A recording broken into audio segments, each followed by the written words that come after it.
What is up, and welcome back to the Gaming Station Podcast, Episode 6. We are back again here with Mr. Patman and Patty, and also out there, everybody, happy Father's Day to anybody out there that is fathers, and for all the amazing fathers out there. Patman, how are you doing, and how was your weekend, sir? My weekend was fantastic. How you doing tonight, Chad?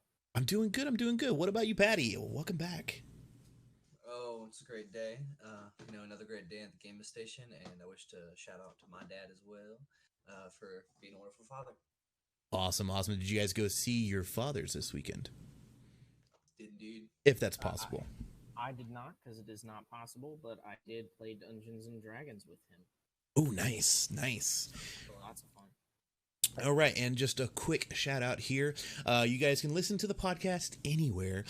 You can watch it on YouTube. If you're watching right now, you can actually get the video preview. And don't forget to subscribe to the channel. We're also on iTunes, Google, Spotify, and we are going to be on Pandora here shortly. Just waiting to hear from that. Also, if you guys have any questions or any comments or want to give us some feedback or anything you guys want to hear us talk about, let us know down in the comments, or you can always email the podcast email. All right, let's get into this. We were talking about doing a new segment here called the latest gaming news over here on the Gaming Station podcast. I think it would be good to possibly give updates on new games, new hardware, and just in case you guys aren't aware of things that are coming out that we find out, we would like to inform you guys on that. So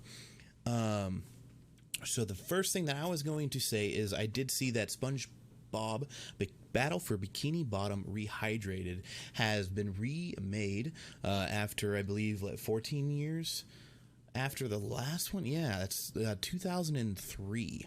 I remember playing it as a child. So 17 years. Do you guys remember playing that on like PlayStation 2 or something? Yeah. I had it on GameCube. Oh. That was a long time ago. So it's just a fun game. It has mixed reviews, but I think it's because they didn't really change anything in the game. And with like Final Fantasy doing a complete overhaul remake, and a lot of the newer games that aren't 17 years old, it's just basically a better graphics, the same game, better graphics. But if you like that style of game, definitely I'm going to be picking it up. And if you guys want to pick it up, I actually do have an affiliate link that you guys can click on. It will be in the YouTube description. It's a way to also help out the podcaster if you want to save some money on the game, and we also get a percentage of that. So check that out as well. Also, we have been talking about, and I think our first episode was about Minecraft. And the Minecraft Nether update is out as of Tuesday last week. Mr. Patman, have you had a chance to play that? Not a bit, but man, am I looking forward to it. All I have heard is good things. Patty? Same thing. I got reminded today by you, and that instantly got me excited. I definitely want to get back on. I did play it for about 4 hours, unfortunately, because I was already done streaming. But I ended up streaming for another 4 hours, and me and Niello had played it over on the ChadimusProductions YouTube channel. So if you guys want to see that, check that out. We can talk more about that later. But yeah, it's amazing. Probably one of the best updates. So if you like the aquatic update, it was very lots of things added into it like that. The last thing that I seen that I'm interested in is Fairy Tail. So I'm not a huge anime fan, but I did get into an anime called Fairy Tail.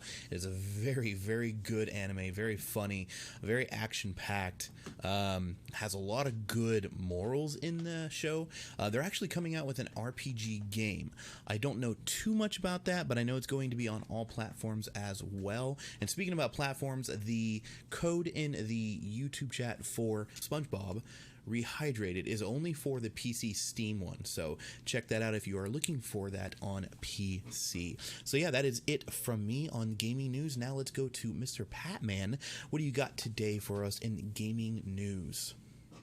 So first of all, as we've covered before, the Series X is coming out in the fall is what we're really anticipating, if not confirmed already. And then First thing is Lockhart, Project Lockhart, which is rumors. It's not, I don't think it's 100% confirmed yet, but the biggest thing is Project Lockhart, which is expected to be a Series S. I'm excited because just like before with the series, with the 1X and the 1S, people are anticipating the price to be significantly lower for the Lockhart, especially since it doesn't have a disk drive. And given the things seem to be mostly digital these days anyway, unless you're a collector like our host here, Chadimus, that is definitely appealing because even though $400 for a console of the quality that the Series X presents is not a bad deal, that is still a nice hefty price tag. The Series S could be much more affordable for those of us out there that don't want to pay that money. And then moving forward from that would be PS5 exclusives. I wanted to mention that the sequel to Horizon Zero Dawn, I believe it's called Horizon New Dawn, don't quote me on that, but that and then the Spider-Man Miles Morales games, those are all going to be PlayStation 5 exclusive, not just exclusive to PlayStation itself. There won't be a PS4 version of those games. So my thoughts on that were very negative. I felt like that's not a great move for Sony, given that Microsoft is really selling its platform as a reverse play and backwards compatible platform, and they're really capitalizing on continuing to gain revenue from the games that they've already made, whereas Sony kind of with each generation, they seem to continue to make you buy the console for the games that you'll want. Yeah. Yeah, and then trying to get that money. Yeah, exactly. Which, I mean, they are a business, but I disagree. Yeah. Yeah, I kind of agree with you on that. But big deal, and this is huge, is as we're recording this today, the Halo Infinite trailer dropped, a teaser trailer, and that is huge because we have not, I think we've only ever gotten one other official trailer of the game, and that was at E3 2018 or 2019, but I think it was as far back as 2018, and we haven't heard anything. So they are definitely teasing us for what's to come when Microsoft drops their next update in July about things to anticipate in the fall from the new console. Yeah, and that I guess excited. Teases and suggests about the banished enemies. Yeah, it's they're bringing back the antagonist from Halo Wars 2. And I'm really interested to see how that integrates or doesn't integrate with where they left off at the end of Halo 5, because I don't see a connection. I'm curious if you'll be fighting a war on two fronts, with fighting the AI and what Cortana has become, and then also fighting the Banished, or how that will play out. I'm genuinely curious what to expect. The Infinite. Yeah, I mean, yeah. They are hyping that game up very well, in my opinion, in terms of teasers and not giving too much away. Yeah, that on the one hand, then people don't necessarily know what to expect, but then you can't break expectations if there aren't any. Within hours, it will be under our control and humanity will burn. So it definitely sounds like it's going to be a very challenging, maybe, Halo, which I'm hoping. Doesn't mean it's going to be, but I'm really hoping it's going to be very challenging. Yeah, that is what I would like to see. Pat, what about you? What are you looking forward to coming up? Well, my news for the podcast this week. First of all, for any of you Doom Eternal fans, they recently came out with a new update. Was just about multiplayer. Their battle mode, the 2v1. They came out with a new map, which I'm excited for. And then they added one extra thing where the empowered demons, which are rare demons, if you didn't know, whenever one player is killed by a demon, another demon will appear that it will be that empowered demon. And so I'm not sure exactly how that's going to work, but I read about it and it seems pretty interesting, and I'm pretty excited to play that. Patty, I can shed some light on that. Okay.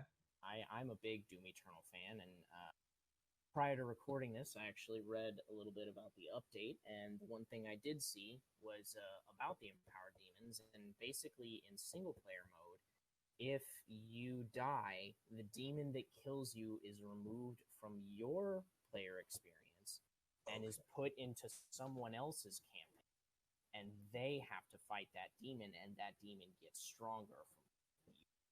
Okay, that's what I thought, but I wasn't sure. Yeah, it's a very interesting. Yeah, I like the idea. I feel like it just adds that extra challenge. Oh yeah, that will bring in a new level of difficulty for players who, especially in games like that, try to play on Ultra Nightmare and not die the whole campaign. That will make it much more difficult to do that. New experience to the game. More news, the Steam Summer Sale. So there's plenty of games that are ridiculously low priced right now. So if you guys are listening, as soon as this podcast's over, you should get on Steam right now and just start scrolling down. Just look if there's anything that you wanted or to get. Now is really the time because, for example, Borderlands 3, 50% off right now. It's $30. Another good example was The Division is $10 now. For Honor is $7. Ghost Recon's $15. There's just a few, but I've seen some of them and they're ridiculous. You said something about the Elder Scrolls franchise. What was going on with that? Oh yeah, Elder Scrolls, which is probably something I might buy soon, is actually $16 right now. Dang. So if you've never played that game before, I recommend it 100%. It's only $16. So it looks like the entire franchise is all, Skyrim's 50% off, and then Oblivion and Morrowind are 70% off. Yeah. So you can pick almost all those up for about $25 for those three. That's pretty good. That's pretty amazing. And then for my final piece of news, Cyberpunk came out with a new trailer today. It's called The Gig. And it gives us a little bit more insight into parts of the game. One of the things that it introduces something called Brain Dance, where you're allowed to go into someone else's mind. It's pretty interesting. And then for more news with Cyberpunk, if you guys didn't know this already, they did delay it again to November 19th. Which is pretty sad. Sucks. That's a bummer. I actually was able to watch that live, the trailer, and it looks pretty amazing. Not gonna lie. So if you guys want to check that out, go to, I believe you can go to PC Gamer, IGN.com. I'm pretty sure there'll probably be a million reviews on YouTube about it as well. I hope if you guys get a chance to, Patty and Patman, hopefully you guys get to watch that entire thing because it is really intriguing. They're definitely using the new shaders to like the max. Something I've never seen before in games. I watched bits and pieces of it, and you're very right. It's a very uniquely graphically styled game, and I'm certainly interested to see what's on the horizon for that as we get more footage of the game and get more prior to the official release, because this game has been delayed, to my understanding, quite a few times. I think 3. So finally getting a glimpse of what to expect from the game has definitely boosted my morale. Yeah. Well, you guys made a good point today too when we were talking about it earlier, that a delay is a lot better than a forced push. 100%. So I'm ready to play it, but I'm also ready to play a finished game because I have played many alphas, I've played many betas that were just pretty much so damaging that I didn't even want to play the final product because it was so bad. And a lot of those games they failed because they just, I don't know if they didn't listen to their reviewers or just didn't care. But they definitely, I know they have a lot of people beta testing and alpha testing this game, so I have a feeling it's going to be one of a kind. Speaking about that, did you have anything else to add to the news, guys? No, I just to tie off what you said, Chad. I believe the quote that I was referencing earlier today when we spoke is from Shigeru Miyamoto, and his quote is, "A delayed game is eventually good, but a rushed game is forever bad." Yeah. And I think that there are exceptions to that rule. No Man's Sky. No Man's Sky. Yeah. Speaking about But No Man's to Sky. segue in, Well, yeah, one last thing I wanted to add, though, to two games that we didn't mention, which probably are everywhere in the media. So we were trying to just touch on things that you guys might not know. But two last things for that, so we don't get yelled at in the comments for, is Last of Us Part 2 came out, obviously, in the last week. So I think it came out on Friday. And Ghost of Tsushima will be available on July 17th, 2020, as of right now, because I don't want to say that and it get pushed back again. So, but yeah, go ahead and jump into the No Man's Sky, because you guys have been playing that like crazy. Oh, haven't we? Who haven't We finally got done with our base. Well, okay, I wouldn't say we got done with it. Yeah. We got a basic base up, but that's just together. Independently, Patty and I have had quite a bit of experience doing it. That's good. I definitely played quite a little bit of it, but most recently I haven't been able to get into any of the new stuff that they recently updated in, like the new mechs they introduced or the living ship, and that I hadn't done that before. Gotcha. Yeah, there's a lot of things they added that are more middle and in game too. So, which is cool. And I found that a lot of their most recent updates to planets instead of the initial concept of going from galaxy to galaxy. Yeah, especially talking about one of the more recent updates that they've kind of teased about. I don't know if I should say tease, but they're trying to introduce like cities into the game. That would be cool. Yeah. That would be pretty awesome. I know you can build a lot more in the game now than when I played it, but yeah, cities would be really cool. Yeah, I think they're trying to do something more like civilization building in a way, instead of you just going from planet to planet to planet, seeing different things, and you're kind of like just a wanderer. Instead, I think they're trying to make you more commit to less nomadic, I suppose. That's cool. Yeah. Yeah. I mean, my experience with the game has been by far net positive, because, and for all of our listeners who are considering jumping in, I definitely say that now is the time, because the game is on multiple platforms and is cross-platform playable. And on top of that, there is still a large amount of content compared to when the game initially launched years ago, and when since then the game has grown a lot. I mean, in the first couple weeks, week and a half of me playing it, I have not lost interest. There's still tons of stuff for me to do and see and experience. It's wild. Yeah. Yeah, I've only played probably, I think we got an hour in, RX and I, and it was just so fun and stuff. I mean, it reminded me of when I first played it, but with so much more to do and so many more things to look forward to, versus, before it was like, yeah, go mine a bunch of things and sell them.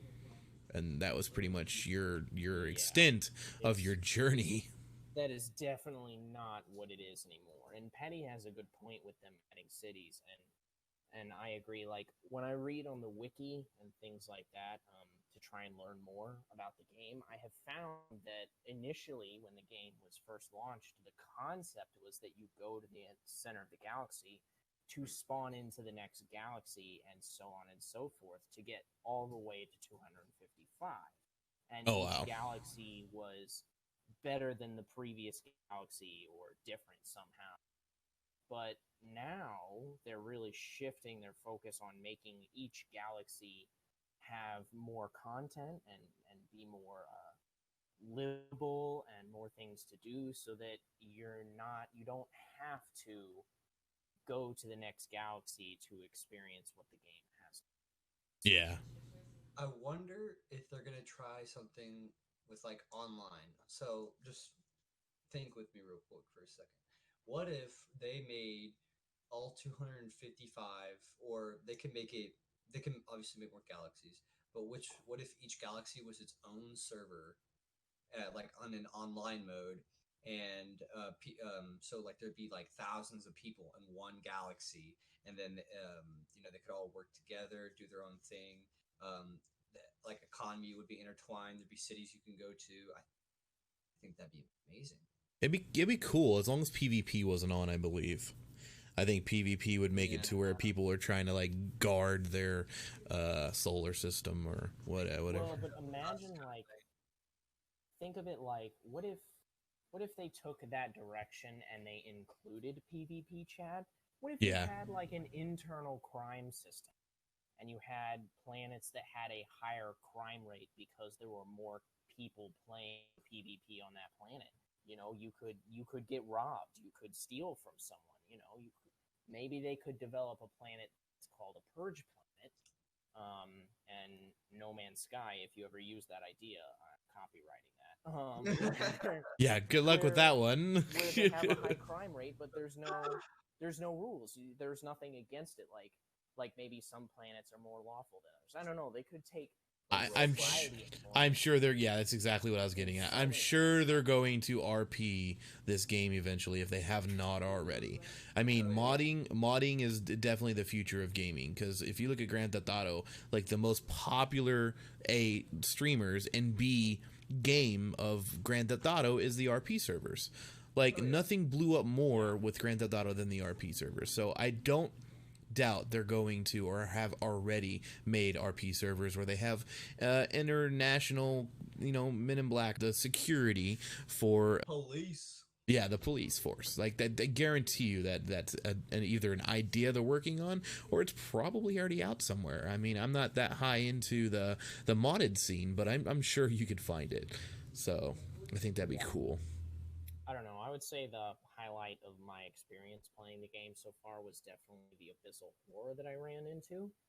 Because for all our listeners, this is a theme for me. I hate water. And I'm terrified of ocean games. So going into No Man's Sky, I had no idea that some of the planets even had water. So I'm swimming to get a living pearl from an armored clam, and on my visor, about 7 units deeper, is a abyssal horror, and I looked down there, and it was not pretty. That thing is terrifying. It was some kind of eyeball thing coming out of the ground, looking around, protecting some structure, and I'm not stupid. I had no urge to just dive down there and see what would happen if I got close. I know you would. Yeah. Funny you bring that up, because we talked about Maneater, and I expressed my same feelings about a water game. Kind of for the same reasons in one sense, and probably more for the whole claustrophobia thing. But yeah, continue your story of that amazing journey into the water. No, I mean, I dived down there, and the thing is like looking around, and I'm not close enough for it to detect me yet. But mind you, this thing's pretty big. It wasn't compared to a human. Maybe if you were in submarine or some exocraft, it might seem less big. Yeah, but definitely by human standards. I mean, the eyeball was bigger than my character. Just the eyeball itself. So yeah, so this thing's really big, and I'm not gonna get too much closer for fear that it'll attack me and kill me. And remember, I've only been playing for like a week, so that doesn't take much. So I swim away, but that was unexpected. Chad mentioned to me today that they might be overhauling the combat system, but before commenting on that, there isn't a lot of combat. There are enemies, but I mean, I got a bolt caster on day 3 of playing, and I was fine. Like, it's not like there's a ton of things to be worried about. But the abyssal horror really changed my perspective on that. Depending on what planet you're on and where you go, you can find things that will kill you. Yeah. Actually, now you talk about it, whenever we were playing together on the server we created, that last planet we found, I remember we ran into that building with all those sentinels, the ones that like look like dogs or whatever. Yeah, And there were like 4 or 5 of them guarding that building. I'm at like, least. yeah, that's not happening. Yeah. No, we were early on and we landed. We were like, this is a great spot. And as soon as we land, there's like a manufacturing facility, but it's not like the one I found on my normal game save had like 3 of the little flying itty bitty robot sentinels. This thing was guarded by like 5 to 6 of the dog shaped sentinels. Yep. And I was like, nah, yeah, not happening. No, because maybe later. Yeah, there's not really any attack against them. Like, even the Boltcaster's just not powerful enough to... And if you do kill 1 or 2 of them, the next wave, just wait, because I don't want to spoil it for you. Just wait for what they send in next. And that's not even the end of it. Like, if you think Grand Theft Auto's 3 stars is bad, or 4 stars, or 5 stars, nothing compares to when you get the 4th and 5th wave of No Man's Sky's Sentinels, if that's what we call them. It's impossible, but let's just put it that way. So, I don't know, Chad, if you've played more, but you actually can buy better weapons too, though. Now I haven't gotten far enough into being able to like attach a better weapon upgrade onto the toolkit. Tool gun. I forget exactly what it's called, but multi-tool. Yes, thank you. But you can actually get like S+ guns and stuff like that will do more damage. That's good. But, I they didn't have much when they had the Boltcaster and a laser, and that's pretty much it. You would basically need to go in your ship and shoot at them. There are better weapons now, Chad. They're first of all expensive in units. I had to get a lot of cobalt, ionize it all, and sell a lot of it in order to gain the 650,000 units just to get a basic rifle compared to the pistol that you spawn. But oh wow, flip side, now I don't worry so much when I get attacked by something. So, it's a trade-off. Plus, I feel like if they do overhaul or add more content to the combat, that will benefit. There will be a draw, because as of right now, there isn't a whole lot. Yeah. That could go a lot of ways. The overhaul would be really nice. I would like to see a bigger, not Halo type fighting, but I would say pretty close.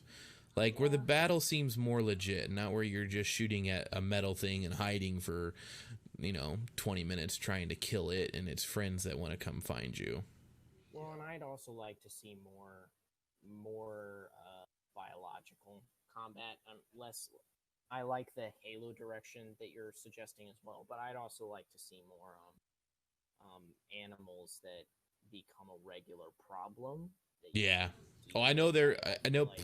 Planet, I think it's planetary. I don't know if that's the correct word or term, but there is some planets where you're just going to have to fly away because there's so many hostile mobs or hostile creatures on that planet. Yeah, because I've watched some gameplay where it's just everything on that planet wanted to kill you. So you either fly away or you try to kill them all. It's funny that you mentioned that, Chad, because I was on my normal save, I was just heading to a black hole, and in one of the star systems, I decided to land because I needed to make more antimatter, and lo and behold, this planet is called a paradise planet, and that is the most deceiving name ever. Yeah, that sounds nice. Yeah, well, it was when I first landed, nice and grassy. It looked like a planet Earth. There was clear blue water. There was no like hazardous environment stuff, no radiation or heat or cold wind or anything, no toxic environment, and palm trees everywhere. And I get on the ground and I'm walking around and I look in the sky and there's these giant floating worms with teeth all over the front of them, and we're talking loads of these, and they're aggressive. So not paradise. And then I'm like, okay, so maybe not this planet after all. I start walking back to my ship, and I realize that it says blistering flood incoming. a blistering flood, and apparently it like started to rain, and the rain was like superheated or something. I don't even know how that works, but the weather effects for the planet said blistering floods. So I got in my ship and I gave up for the night because I was like, well, now I'm stuck here, so I gotta find some antimatter. And this planet's not gonna be. Cut it, yeah. Well, it looks like it says that they're full of, yeah, full of creatures that want to just eat you. Yeah, yeah. And for Paradise Planet, that I think the developers knew what they were doing. oh yeah, When they- somebody sees when they Paradise flood the Planet, place. and they're like, "Oh, this is going to be a great place to set up my house." No. And then they realize, No, "Oh, it's that's right, the game just completely trolled me." Yep, 100%. And I fell for it big time, and I guess I should have known. Yeah, they do look very green, I guess. But I like the whole pet feature. Or not pet. I don't even know if you can actually do anything more than offer them food and ride them. I'm hoping you can. Maybe start like a farm or something of them, but I don't know. I hope that's a thing. I see you can collect milk from some of these creatures too, and ride them. That's pretty neat that you can ride them. Mm-hmm. Not that you can do much with it, because I know the controls for me were really hard to get used to on trying to control which way they go. The spaceships controls seem kind of hard as well.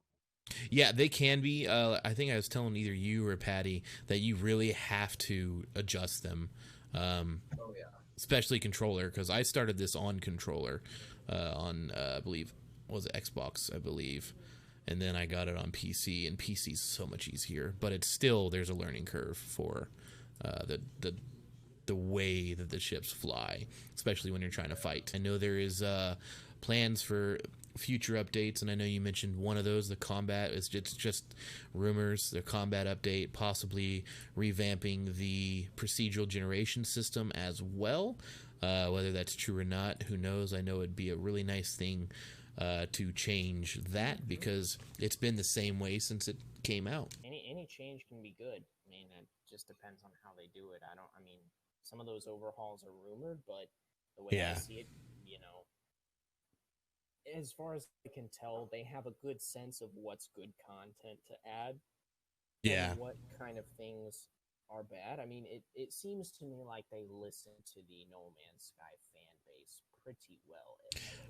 I would hope so, because their fan base went from like 100,000 to 3 when it first came out. So yeah, at launch, it was a big disappointment. So, but the game has grown, the community has grown, and as they've added more stuff, the game has gotten better and better. yeah. I think that wraps it up for me tonight, guys. Okay. I gotta bust out for this. Yep. You got things to do, and me and Patman are going to jump into some more of one of the games he brought up in the news. So appreciate you being here, Mr. Patman.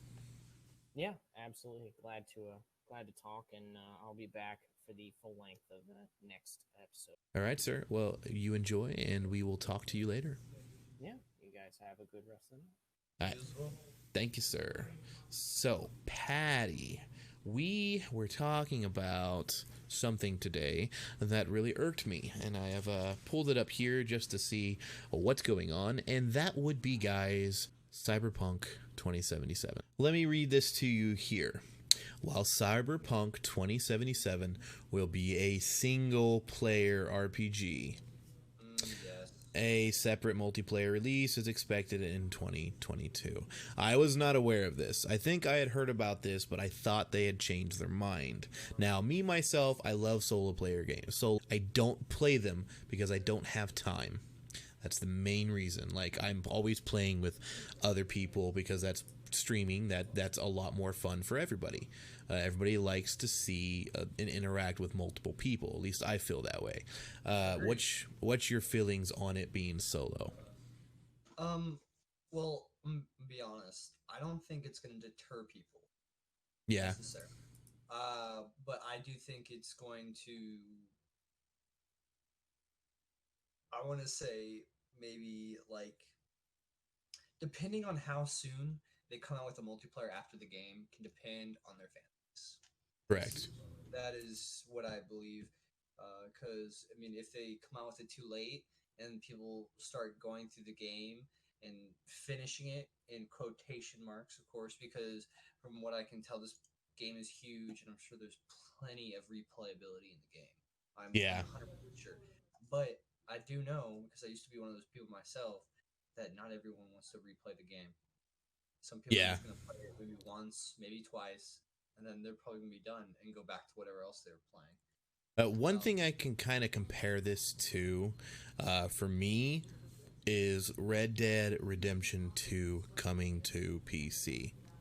I was 100% hyped for this game. It is another Rockstar game, which we know Grand Theft Auto is like one of the biggest games in the entire world. And it probably always will be, because they have great ideas and everybody loves the multiplayer aspect.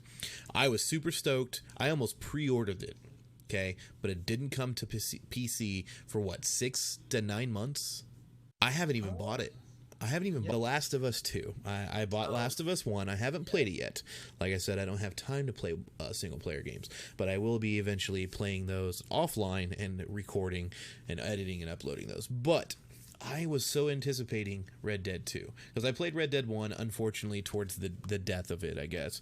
It had been out for way too long. It was aged. It had horrible graphics, but I played it, and I enjoyed it. I thought it was really cool, a great concept, so I was stoked for Red Dead 2.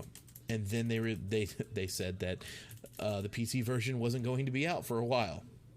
So I'm not going to do the same thing. I'm going to pre-order. Actually, I think I already pre-ordered it. Never mind. Cyberpunk. It's already pre-ordered, so we don't have to worry about that. But I mean, I just don't know how you can have an open world RPG like that and it not be multiplayer for 2 years. Or technically a year, since it's pushed back to October. So almost a full year, possibly 2 years. Mm-hmm. I just don't see how that's going to be helpful. I'm gonna be honest, I don't really know either. I mean, so with like the trailer we were talking about, and as you said yourself, actually, the game's basically done. Yeah. And I think, and obviously they're probably just working out the kinks and everything, and you know, because of the virus going on and everything, they're trying to hold back. I'm just irritated is probably the only word I have. Irritated. About the pushbacks. Yeah. I need it. Yeah. I need it. Yeah. It definitely looks good. And Red Dead came to PC on November 5th, 2019. It was originally released in October, I think, of 2000. Yeah, October of 2018. So it looks like we could be seeing almost the exact same thing, if not longer. And I didn't buy it. I did not buy Red Dead 2 on PC because it was too late. And I think was. Didn't they delay I think they delayed multiplayer too. I heard that online for Red Dead 2 is pretty awful. Oh yeah, that too. I heard that it if you ever wanted to play Red Dead 2 online, you just shouldn't do that. Yeah. Yeah, I heard it was bad, which is kind of crazy considering they made Grand Theft Auto and it has like the best online community and most online players that I've ever seen. So, yeah. I mean, I don't know if it topples World of Warcraft or anything, but I would say it probably does. There's a lot of people that like shooters. That's very true. So, FPS is definitely one of the biggest areas in gaming. Yeah. But looking at it, and you're right, it does look very, very similar to, I would say, a cross between GTA and Fallout, with the whole futuristic look to it. Mm-hmm. So, but anyway, like the world aspect as well. Yeah, and you guys let us know in the comments, rate us on what you guys think about all of the the games that we talked about. You guys can let us know your opinions and what you guys think as well, because the podcast, we're just giving our opinions on these games. Nothing is like set in stone, but my opinion is I prefer multiplayer games, and I thought this game was going to be multiplayer. So being that I'm gonna have to wait 2 years, so basically if the game isn't as good as hype is out there, the multiplayer is not going to succeed. Oh, 100% not. Because people aren't going to continue to play it. They might pick it back up once multiplayer is released and try it out, and I'm sure they'll have a lot of bug fixes and a lot of updates, but it's just, I don't know. I didn't know they were planning for this game to be out that long and live that long, I guess. So I'm guessing they're looking for it to be a Grand Theft Auto-esque type game later on in the future. Grand Theft Auto's been around, 6 years now, just number 5? And it's still booming. Oh yeah, it's still booming. They're always coming out with new updates, new events, etc., etc. Cyberpunk 2077. It looks phenomenal. Not gonna lie. Oh yeah, I'm just looking at parts of that trailer. It has me so excited for the game. It really does. There's only one game that looks better than that, and it's EFT, straight hands down. EFT is one of the best looking games I've ever played, but it's more realistic looking versus awesome looking. I think Cyberpunk's got that awesome, amazing new look because they're using the new RTX shaders, but whereas they do have a shader pack now, I guess, for Escape from Tarkov, but we don't talk too much about that game over here because I'm the only one that plays it. But yeah, anything else you wanted to jump in here on the podcast? I know we were going to talk about the VR, but none of us have looked too much into that, and with all the games that are coming out right now, none of them are VR, so it's kind of not on topic.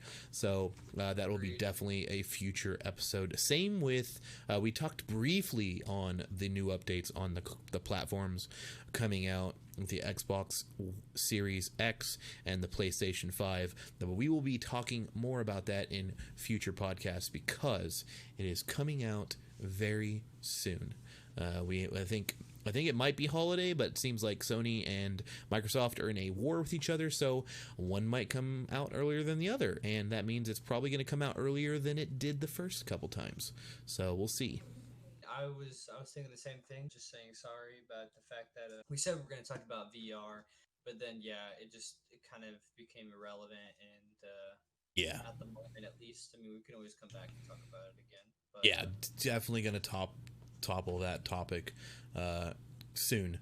Hopefully it gets big again. That once another good game comes out. Well, I think that is it from us in episode 6.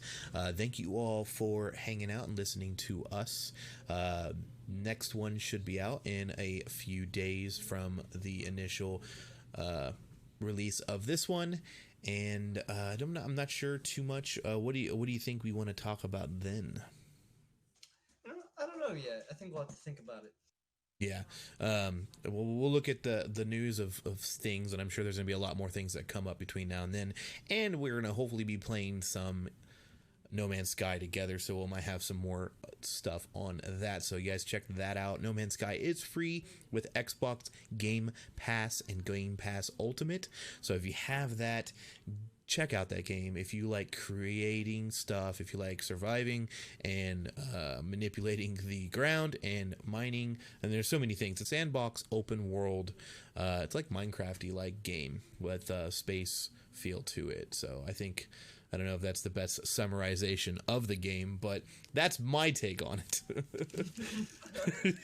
The very long take of what No Man's Sky is. But yeah, and it's also only $29.99 on PC.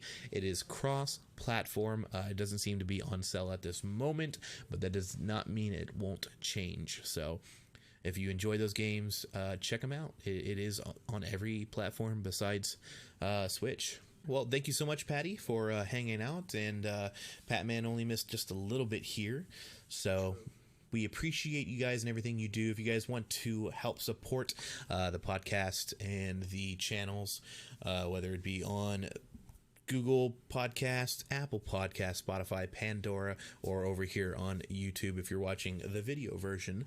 All the links are in the description. We got Patreon and multiple other ways. Sharing the podcast would be the most amazing thing if you guys could share it. That's the only thing I would ask from you guys is just share it around, especially if you enjoy it. Share it with your friends and let them know that you're enjoying it. We do appreciate everybody that has been doing that. We actually have a really good growth from, we're only on the 6th episode, so, and this one's just now up. So we appreciate everybody doing the shares, the likes. Make sure you guys rate the podcast because that does help. Let us know if there's anything you guys want us to change or topics you guys want us to talk about. But yeah, all the links will be in the description, mainly on YouTube, but you guys should be able to check it out in some of the podcast sites that allow us to do that. Appreciate you, Patty, and the gaming station is now signing off.